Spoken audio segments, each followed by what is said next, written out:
At Granger, we're for the ones who specialize in saving the day and for the ones who've mastered the art of keeping business moving. We offer industrial-grade supplies for every industry with same-day pickup and next-day delivery on most orders, all backed by real people ready to help. So you can get the right answers and products right when you need them. Call, clickgranger.com, or just stop by. Granger, for the ones who get it done. Hello, it is Ryan, and we could all use an extra bright spot in our day, couldn't we? Just to make up for things like sitting in traffic, doing the dishes, counting your steps, all the mundane stuff. That is why I'm such a big fan of Chumba Casino. Chumba Casino has all your favorite social casino-style games that you can play for free anytime, anywhere with daily bonuses. That should brighten your day a little. Actually, a lot. So sign up now at ChumbaCasino.com. That's ChumbaCasino.com. No purchase necessary. VGW Group. Void where prohibited by law. See terms and conditions. 18+. Hey all, welcome back to the Real Life Pharmacology Podcast. I'm your host, pharmacist Eric Christensen. Thank you so much for listening today. Go check out reallifepharmacology.com. Get your free 31-page PDF. It's on the top 200. It's a great little study guide. It's a great review if you're out in practice or study prep for board exams, pharmacology exams throughout your career. So no-brainer, simply going to cost you an email is it. So go get that, reallifepharmacology.com. All right, the drug of the day today is lactulose. Brand name is Enulose. Generlac is another brand name I've heard utilized here. So this is technically classified as an osmotic laxative. So recall osmotic laxative, they draw water into the gut or GI tract basically. And that extra water is going to stimulate peristalsis and ultimately help with constipation management. Now in clinical practice, I rarely see it used for constipation. We've got a lot of other meds that we utilize, polyethylene glycol, stimulant laxatives, fiber supplements, and so on and so forth. So with that, where you are most likely, or where I most likely see this medication used, is in people with hepatic failure, cirrhosis, things like that, where ammonia levels or hepatic encephalopathy is present. So lactulose actually reduces ammonia levels. This is kind of a toxic buildup in the blood that can cause some CNS changes like confusion and stuff like that. So lactulose can be an important therapy in reducing ammonia levels. Now, how does it do that in hepatic encephalopathy? So basically, lactulose is broken down by bacteria in the gut, and this leads to acidic byproducts basically being produced.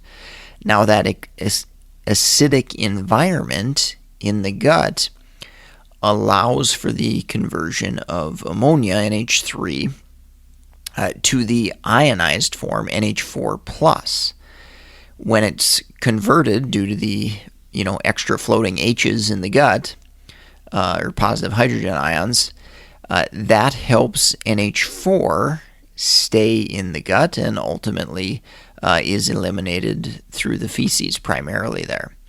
So that's how it helps minimize ammonia in the bloodstream, is it actually converts it to NH4, which gives it a positive charge, and it doesn't allow that, or it's less likely to go into the bloodstream in that form compared to NH3, which pretty easily or readily passes into the bloodstream from the gut. And obviously the more that accumulates in the bloodstream, the more and more likely we're going to have toxic type effects like those CNS changes and delirium and fall risk and coordination issues and so on and so forth. So that's how lactulose reduces ammonia levels. Now, dosing. How do we dose this? Dosing for constipation is usually just once a day. However, for hepatic encephalopathy, we really try to push the dose.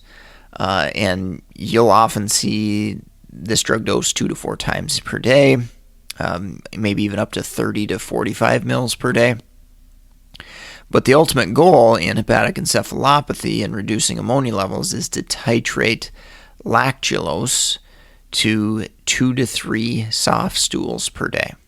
And this definitely can be a tricky balance with patients because obviously they don't want to have diarrhea or be running to the bathroom all the time, but we want to obviously bring down ammonia levels. So the typical goal titration is going to be 2 to 3 soft stools per day. And then obviously with that, we're going to be monitoring ammonia levels as well as potentially clinical symptoms if those ammonia levels are getting too high. As far as dosage forms available, there is a solution. Obviously, that solution is very, very sweet. So that can be an issue for some patients that really don't like that. It can be mixed with milk, water, or juice. So that potentially can help with that excessive sweetness issue if patients are bothered by that. Adverse drug reactions is probably what you're going to think of with any agent that's kind of a laxative. So you could have some, stomach cramping, pain, bloated, gassy feeling, maybe some stomach upset even, and then of course diarrhea as we push the dose higher in managing hepatic encephalopathy. If we're using it as a laxative, obviously we're trying to get a more loose stool, so that's going to be anticipated there. A couple other things that are mentioned in the package insert and other literature. Electrolyte changes are possible with chronic use. I typically don't worry about that too much. And if you're using chronic lactulose, it's probably for hepatic encephalopathy. And in that situation, you're probably monitoring labs pretty frequently anyway, including electrolytes there. So probably not a major issue to think about there, but I did want to mention it a little bit. And then there is the possibility for changes in blood sugars. There has been a recent study that says, maybe this isn't an issue at all, but it has been reported in the past. So I do throw it out here. If you see a person's blood sugars go crazy up, there is potential maybe, or at least reports previously that said lactulose could be contributing to that. However, I would ask further questions of, are you mixing that lactulose with something? So are you putting it with a bunch of fruit juice, for example, which is new or something different than the patient's usual routine? So again, not too big of a deal in my opinion, and we're going to be monitoring blood sugars anyway. But if you see, a crazy spike in blood sugars, you're probably going to investigate, and you might look at the lactulose as a potential consideration. But in the grand scheme of things, it's probably not real likely. Monitoring, if we're using it for constipation, we're going to look at bowel movements, of course. Fluid intake, we're going to want to increase that usually when we're managing constipation. Obviously, you got to think about patients clinically if they can't handle fluid overload, such as heart failure. That's one thing that we've got to be cautious with a little bit there. Ammonia levels with hepatic encephalopathy, if we're managing that, obviously we're going to check that. All right, let's take a quick break from our sponsor and we'll wrap up with drug interactions. If you're in the market for pharmacist board certification study material like pharmacotherapy, ambulatory care, geriatrics, BCM TMS, NAPLEX exam, definitely go check out meded101.com/store, S-T-O-R-E. We've got a growing list of resources there, and you can help support this podcast by any purchases that you make there. So that is greatly appreciated. If you're not a pharmacist taking one of those board exams, we've got books on Amazon regarding case studies, polypharmacy, drug interactions in primary care, food drug interactions. So lots of different options if you're a healthcare professional trying to beef up on your medication education. So go check those out, support the sponsor, and we certainly appreciate it. All right, wrapping up with drug interactions. Warfarin, I wanted to mention with lactulose, there is the potential to enhance warfarin anticoagulation effects. So, most often with warfarin, we're going to be checking INR fairly regularly anyway. But adding lactulose could potentially increase that INR. I would say it's not a crazy high change or crazy significant drug interactions, but it is just something to be aware of there. Review for constipation meds. So while these next two aren't technically considered drug interactions, whenever I see a laxative being used or being necessary, like lactulose here, I always look at that medication list, make sure patients aren't on unnecessary anticholinergics. Maybe we can back off of opioids. So those are two classic examples of drugs that I see all the time in my polypharmacy patients that really compound the problem of constipation. So which with lactulose, we're obviously trying to manage there.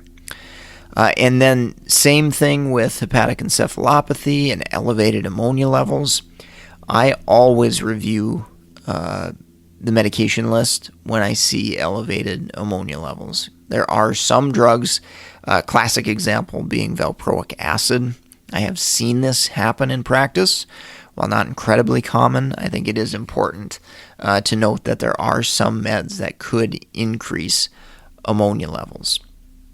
So I think that's important to make sure we address there. Now, obviously, we're going to be looking at these patients medically as well. If they clearly have cirrhosis, hepatic encephalopathy, that's likely the cause of elevated ammonia levels. But in any type of full assessment, you got to make sure somebody's looking at the medications and that medications aren't worsening a condition like elevated ammonia. All right, well, I think that's going to wrap up the podcast for today. Leave a rating review on iTunes or wherever you're listening. That's greatly appreciated. If you've purchased any books on Amazon or anything that way, leave us a rating review on there too. We greatly appreciate that. Share our content with others, certainly. Help support this podcast through the sponsor, meded101.com/store, S-T-O-R-E. Of course, you can reach out to me, mededucation101@gmail.com. If you have any questions, comments, suggestions for future podcast episodes, feel free to shoot me an email there. You can find me on LinkedIn as well, Eric Christensen, PharmD, BCPS, BCGP. With that, I'm going to sign off for today. Thank you so much for listening, and I hope you have a great rest of your day. Hey there! Did you know Baker's always gives you savings and rewards on top of our lower-than-low prices? And when you download the Baker's app, you'll enjoy over $500 in savings every week with digital coupons. And don't forget fuel points to help you save up to $1 per gallon at the pump. Want to save even more? With a Boost membership, you'll get double fuel points and free delivery. So shop and save big at Baker's today. Baker's, fresh for everyone. Savings may vary by state. Restrictions apply. See site for details. With Lucky Land Slots, you can get lucky just about anywhere. Dearly beloved, we are gathered here today to... Has anyone seen the bride and groom? Sorry, we're here. We were getting lucky in the limo and we lost track of time. No, Lucky Land Casino, with cash prizes that add up quicker than a guest registry. In that case, I pronounce you lucky. Play for free at LuckyLandSlots.com. Daily bonuses are waiting. No purchase necessary. Void where prohibited by law. 18+. Terms and conditions apply. See website for details.